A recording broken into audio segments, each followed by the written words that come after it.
আল্লাহর নবী বলেন প্রতিদিন 2 বার, সকালে একবার, সন্ধ্যায় একবার আমার উম্মতের আমল আমি রাসূলের সামনে ফেরেশতারা পেশ করে।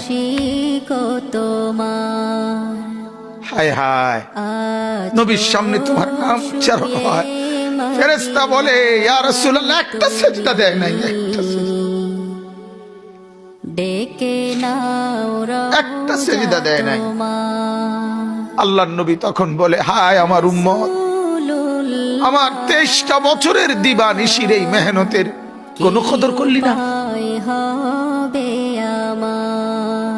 23 বছরের আমার এত কষ্টের কোনো কদর হলো না। হাসরের ময়দানে নবী, দোস্ত শুনেন, হাসরের ময়দানে আল্লাহর নবী তার পিঠ দেখাবে, পিঠ, নবী তার পিঠ দেখাবে, পিঠ দেখায়া বলবে উম্মত দেখ আমার পিঠ চালনির মতো ছিদ্র ছিদ্র করে ফেলছি।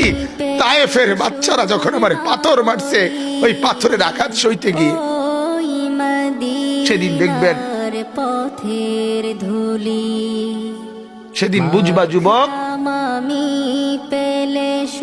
নওজোয়ান, তোমাদের জন্য কাঁদার কেউ নাই, তোমাদের জন্য ভাবার কেউ নাই। মা বাপ ছেড়ে দিছে তোমারে, যা বাবা নষ্ট হয়ে যা। আহা, মোবাইলের হাতে ছেড়ে দিছে তোমারে, নষ্ট বন্ধুদের হাতে ছেড়ে দিছে তোমারে, যা বাবা পেটের বুক লাগলে ভাত খাইয়ে যাইস, বাকি টাইম নষ্ট হয়ে যায়।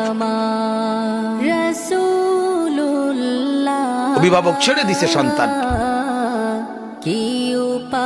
দুপুর বেলা বের হইছে রাত 10টা পর্যন্ত, কারো কোনো পেরেশানি নাই মা বাবার।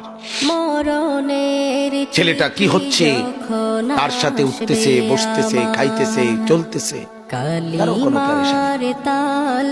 এভাবে জিন্দেগি চলে না বাজার, এভাবে জিন্দেগি চলে না। এজন্য আল্লাহ তাআলা প্রতিদিন ডাকে আমার বান্দা আমি কি অপরাধ করেছি। রাসূল প্রতিদিন বলে আমার উম্মত আমি কি অন্যায় করেছি। আমার তায়েফের রক্তের কোনো দাম নাই, আমার উহুদের দান দান শহীদ করার কোনো মূল্য নাই। 14 দিন আমি পেটে পাথর বেঁধেছি, আমার সেই পাথরের বাধা পেটের কোনো মূল্য নাই। আমি 3 মাস ঘরে চুলায় আগুন জ্বলে নাই, আমার সেই জীবনের কোনো মূল্য নাই।